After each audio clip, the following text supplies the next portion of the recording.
buku yang non sastra dan ada 10 buku. Selamat sore, Bapak.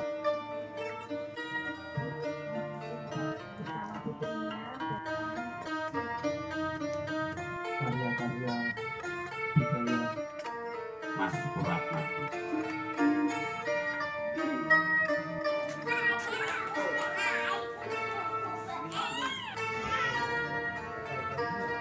Jadi Pak Purwatmadi ini adalah seorang wartawan senior dari KR dulunya, kemudian ke Jogja Pos, kemudian beberapa media. Kemudian dia juga dikenal sebagai budayawan, penulis buku, buku-bukunya itu sangat banyak, buku sastra maupun yang non sastra. Kemudian di tengah kesibukannya dia tuh selalu mencoret-coret, jadilah sketsa-sketsa yang jumlahnya ratusan, banyak sekali. Kemudian dari situ kami teman-teman antara lain Pak Godot Sutejo ini punya inisiatif ngajak teman-teman untuk mengadakan pameran. Nah ini karya ini layak diapresiasi. Ingat sebagai budayawan, penulis, wartawan, tapi dia di sela kesibukannya, kepenatannya, dia meluangkan waktu untuk menggambar, mencoret-coret. Kalau saya bilang ini lebih tepat dibentuk sketsa ya, disebut sebagai sketsa dibandingkan lukisan, karena dia hanya merupakan garis-garis saja. Kemudian ini ada sejumlah 55 yang kami seleksi, ini juga disesuaikan dengan kapasitas ruangan. Kemudian kami menunjuk Hajar Pamadi selaku kurator nanti untuk bicara lebih jauh lagi tentang karya-karya ini. Saya menyambut baik pameran sketsa dari Mas Purwatmadi. Saya membayangkan bahwa karya-karya ini mirip dengan filsafat Cina zaman dulu yang kita sebut dengan Sihu. Di dalam filsafat Sihu itu diungkapkan bagi mereka yang seorang seniman yang berhasil adalah seorang seniman yang mampu menuliskan kata-kata. Jika tidak mampu menuliskan kata-kata, kata-kata bisa dilukiskan. Demikian pula kalau tidak mampu melukiskan, itu disampaikan ke dalam bentuk tulisan. Nah, Purwatmadi ini dua-duanya bisa menulis dan bisa melukis. Maka dikatakan seniman yang berpahala adalah seniman yang mampu melukis dan menulis. Ini dalam filosofi Sihu Cina. Agaknya Purwatmadi mengambil tema, dan pada saat itu saya diminta untuk memberikan judul, temanya, tajuknya adalah Sinden. Sinden ini saya ambil dari novelnya Purwatmadi yang pernah mendapatkan penghargaan. Nah, Sinden ini adalah mengungkap seorang wanita yang di dalam tiga wajah seorang ibu. Dia harus bisa menghidupi keluarga, bisa meningkatkan keluarga supaya keluarga dan anak-anak tidak kesusahan. Yang kedua, Sinden adalah seorang seniman di mana saja harus tampil.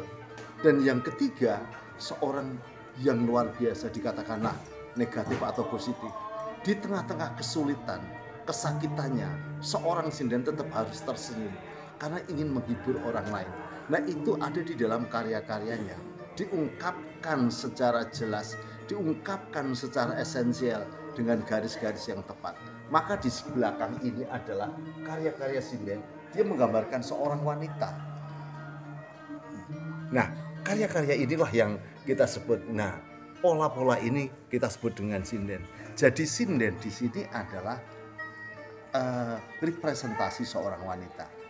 Nah, itulah kehebatannya Purwatmadi, karena Purwatmadi itu seorang wartawan, jurnalis, jadi mampu mengungkap 5W1H dalam konteks itu dan diungkapkan di dalam karya-karya yang sangat ekspresif. Itulah Purwatmadi. Sekali lagi, konsep Sihu ada di tempatnya Purwatmadi. Purwatmadi almarhum itu adalah sejak lama saya berkawan, mulai dari membuat wisata di Bendung Kayangan, FKI dan seterusnya, itu selalu kita bersama-sama. Makanya saya begitu Pak Pur selain berkarya lewat sastra, lewat tulisan bukunya, dia berkarya lukis. Ya sudah, saya akan mencoba untuk bisa mengenalkan tulisan-tulisan sketnya Pak Pur kepada publik. Itu aja Pak, jadi nggak ada tendensi lain saya. Harapannya, Mudah-mudahan Pak? nanti keluarga bisa menyimpan dan bisa mempublikasikan ini dengan baik. Oke, harapannya Pak dengan pameran ini apa Pak? Harapan saya ya karya ini, karya lukis Purwatmati ini agak lain. Dalam arti dia berkarya juga tidak kepingin laku, tetapi bagaimana untuk menghibur diri. Tetapi dengan menghibur diri, siapa tahu nanti ada peminat. Ternyata pada sore hari ini sudah ada 2 terjual. Yang satu dikoleksi oleh Pak Priyo Mustiko, yang satunya dikoleksi oleh Mbak Gito. Mbak Gito itu yang bakmi. Makasih Mas Koco. Pertama-tama saya sangat menghargai dan menghormati karya-karya pelukis yang menurut saya sangat filosofis ini.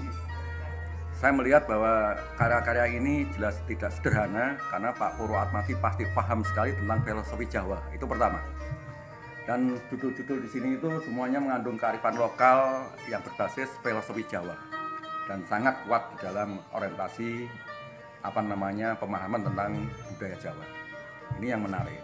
Yang kedua adalah teknis. Teknis ini menurut saya tidak main-main. Kalau orang tidak ahli sketch, tidak ahli drawing, tidak ahli melukis cepat atau minimalis, itu tidak bisa.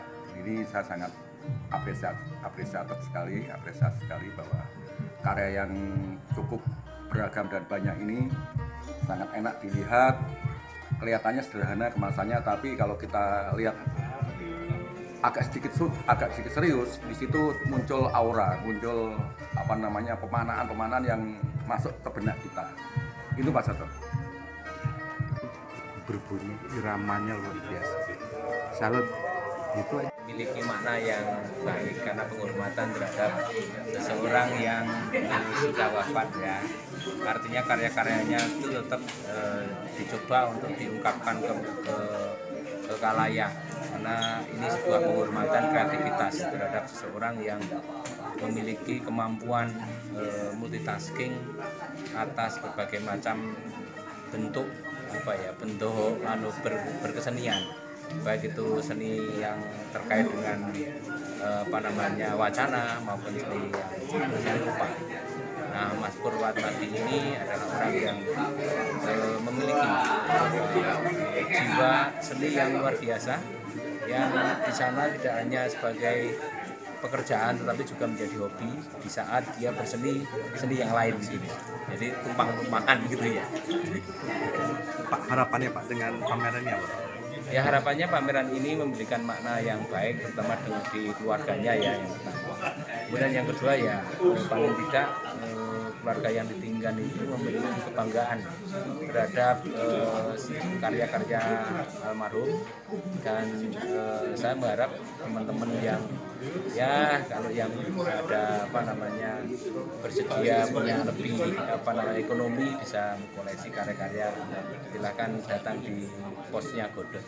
Oke, cukup. Makasih Pak. Ya. Biasanya kalau capek terus Sampai nulis penat nulis justru gambar. Ngoten. Terus senengannya nomor yang sing lukis gitu. Oh, sebenarnya saya itu kan termasuk yang sering bilang kalau gayanya nulis kok malah gambar kayak gitu. Tapi saya nggak tahu yang digambar itu apa, saya cuma lihat ya tak tinggal di kamar gitu. Oh gitu. Gambarnya. Tapi nganu nggih, jenengan rawat dengan baik ya karya-karya itu. Ya anak-anak ikut dokumentasi, jadi diopeni gitu. Kalau Pak Pur cuma ditumpuk-tumpuk sampai panjang gitu, terus nanti dibenahi, dimasukin jadiin satu, nanti dia gitu terus. Tapi kalau jenuh dia pasti gambar. Oh gitu. Jadi gambar jadi malah nganu ya, pelepas lelah mungkin ya. Jadi tak ketawain Mas. Oh iya. Iya. Kenapa? Gambar apa itu kan gitu. Oh. Nggak tahu. Nggak tahu maksudnya. Sering saya itu nggak tahu, tak singkirkan lupa, terus nanti bapaknya nanya gambarku mungkin gitu, tapi ya, terus wah tak taruh mana tuh ya gitu. Jadi ya sering tapi dia nggak marah, bisa bilang dia nggak marah. Dia gambar lagi suatu saat. Ada yang kan berkesan sing kelingan itu waktu itu tentang lukisan atau dalam kehidupan nih selama bersama ibu itu. Kalau yang saya ingat tuh bapak itu nggak pernah marah. Oh, gitu. Nggih. Kalau dia mungkin gelo apa gitu diem. Nah, itu saya udah tahu kalau dia diem itu berarti baru nggak suka gitu atau saya keliru bagi menurut dia. Nggak pernah dimarahin ibu? Nggak pernah.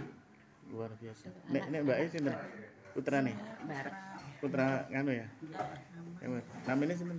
Kita. Oke. Boleh kan diceritain itu bapak kayak apa? Pak itu kelihatannya diem, tapi kalau udah ngomong saya langsung keluar semua. Ya. Tapi prinsipnya bapak Prinsipnya apa ya? kalem. Oh gitu. Bapak yang baik ya gitu ya. Bapak baik. Kami di sini pernah beberapa waktu berinteraksi secara intens dengan beliau Pak Pur di masa awal-awal perumusan peta jalan arah roadmap pelestarian dan pengembangan keris di DIY. Nah, dari yang kami berinteraksi dengan beliau mempunyai perhatian atau concern dengan budaya. Bidang beliau memang khususnya lebih banyak di dunia sastra, kemudian ketoprak, seni-seni budaya Jawa. Beliau juga mempunyai concern di bidang perkerisan. Nah, kalau dalam pameran lukisan beliau kali ini kami menangkap bahwa beberapa dari karya beliau menampilkan ataupun menggambarkan semangat atau impresi seperti halnya pamor-pamor pada tosan aji atau pada keris, sehingga kami sangat mengapresiasi karya-karya beliau. Beberapa di antaranya koheren atau tidak jauh dari semangat budaya Jawa yang sangat adiluhung.